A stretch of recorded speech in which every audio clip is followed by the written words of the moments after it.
One thing that always bothers me is that I feel like a lot of people don't pay close enough attention to safety when it comes to anything that we're doing in the blasting and coating industry. And maybe it's just the fact that when they're doing a fun video on TikTok, the PPE just isn't getting put on because they're doing something quick. And I hope that that's the case. I can understand when you're first starting powder coating, if there's a lot of stuff going on and there's a lot of things you have to pay attention to just to get a good powder coated piece to come out of the oven.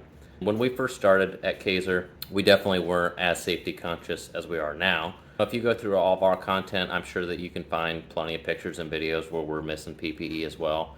We're by no means perfect, but it's just, I keep noticing it more and more. It seems like on the video type content that is becoming more popular and that everybody's watching, it just seems like there's hardly any PPE being worn. But the biggest one that I see and notice the most is just respirators. When you're spraying powder, when you're spraying paint, if you're doing anything with a chemical, like cleaning something or in the wash bay doing pre-treatment, when we're spraying powder, our sprayers always wear a full-faced respirator. So it covers your entire face. It's got a shield in front of you so that way nothing gets into your eyes essentially. So the sprayers aren't wearing safety glasses while they're spraying because that full face respirator has the clear face shield that goes with it, so that keeps stuff out of your eyes. And then it's saddled over your mouth with a nose piece, and then it's got the filters on it.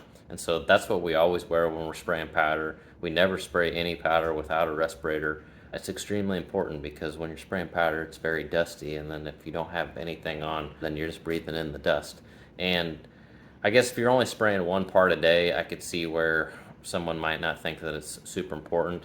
But as you get busier and you're doing a lot of parts, or for like us, we have a couple sprayers that are in the booth all day long, every single day. So it's really important that they're wearing that respirator because their entire time at work that they're breathing, there's powder around them in the air. We didn't want to be breathing in the powder, and so we were always wearing respirators in the spray booth from the beginning. One area that we were probably lacking wearing respirators in the beginning was pre-treatment and any kind of prep work. At the time, we didn't put as much focus on pre-treatment and cleaning, and so we weren't spending near as much time in that area. We also thought like, well, it doesn't smell that bad. It doesn't burn my nose. It's not giving me a headache. So I don't think that we need to wear a respirator. But as we stepped up our pre-treatment process over the years, added more steps to it, and now have people dedicated to that's all they do all day long is being a pre-treatment operator in the wash bay. And they're around chemicals all day, every day. As we ramped that up, and we're spending more time with it and learn more about the chemicals and how they affect you with long-term exposure, then we started wearing a half-face respirator in the wash bay. And so very similar to a full face, but it doesn't have any type of shielding to cover your eyes. It's just a nose piece with filters on it. And then we just wear safety glasses or a face shield in the wash bay to protect from stuff getting in our eyes. So respirators are extremely important outside the spray booth as well.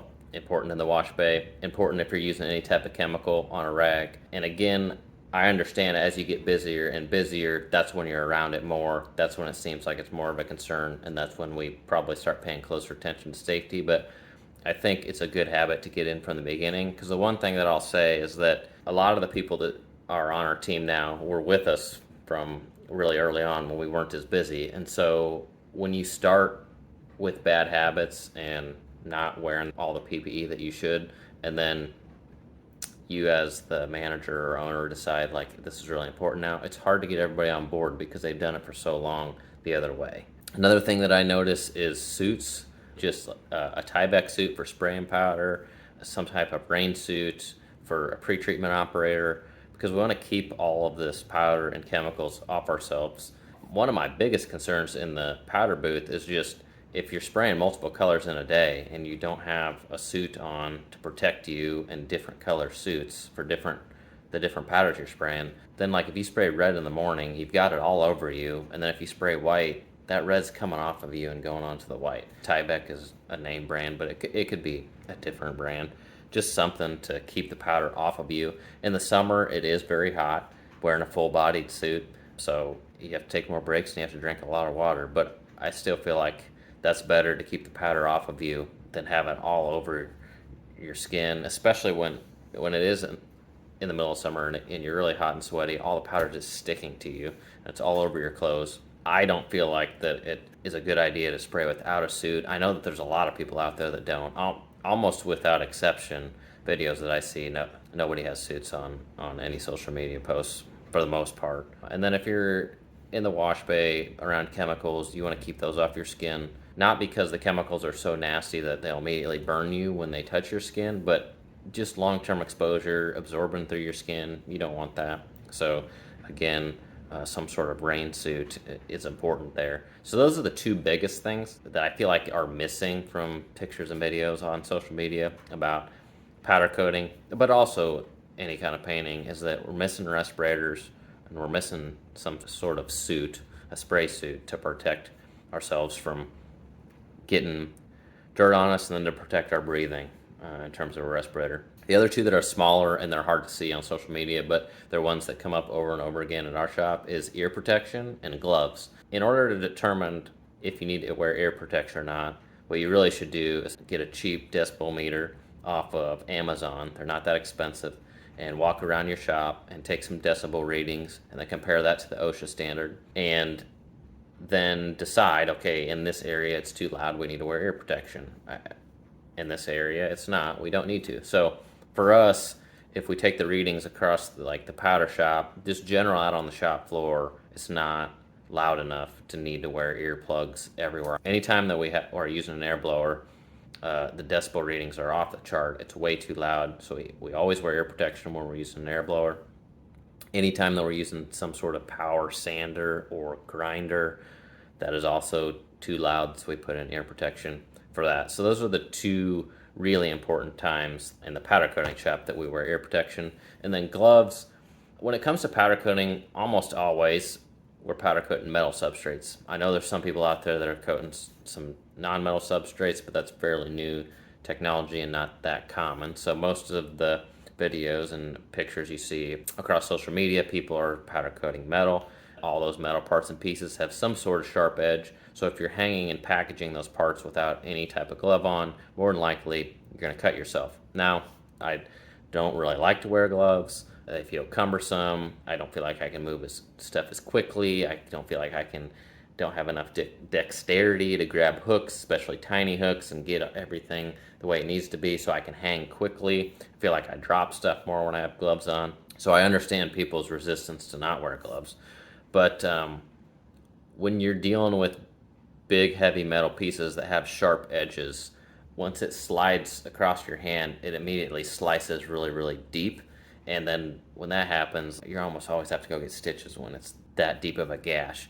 Gloves can really, really help prevent against that. So that's one thing that we harp on a lot, and I have to remind our team of a lot. Like, please wear gloves. It's to make sure you don't get gashes in your hands, because a lot of the stuff that we do is big, heavy, awkward metal parts. And so when you're going to lift it, it shifts in your hand, it slides across your hand, you're going to get a gash. The other thing that we always wear gloves for that is easier to get everybody to do is anytime we're using any sort of chemical, we always wear gloves, because the chemical can easily absorb through your hands. I understand when people want to bypass safety when they're doing something very quick. Like, I'm just going to wipe this part off literally for 5 seconds with a chemical. I'm not going to go spend the time to get gloves. You should, but I understand why people are resistant to do that. But again, as we've got busier over the years and we're doing a ton of prep work with a lot of different chemicals, we're exposed to it for so much. It's not just 5 seconds, it's 5 hours. That's when it becomes important to make sure that you always have your PPE on, because when you're doing that much work and you're exposed to it for that long, it's gonna absorb into your skin. Even if it didn't hurt your hands or burn your hands for 10 seconds, 10 hours later on a really long day, that's gonna have really took a toll on your hands if you didn't have gloves on. Respirators, spray suits, earplugs, gloves, those are the things that I kind of notice on social media that people are just missing, and I think that it's important to remind everybody that that is part of the process, and we don't want to forget about that. We want to get in the habit of always doing it, so that way you're never bypassing the issue. If you're a manager or oversee people or an owner, if you're constantly just bypassing safety, like helping somebody hang something quick when you're walking through the shop, but you don't put gloves on, or helping somebody prep something really quick, but you don't go get your chemical gloves and your respirator because you think that you're above that, or you're just helping somebody really quick, that's a really bad example, and then people start following that. So I always try to be very, very safety conscious, and even if I'm helping somebody really quick, I make sure I get my PPE on because I expect our team to wear it, so then I should also, even if it's just a little quick task.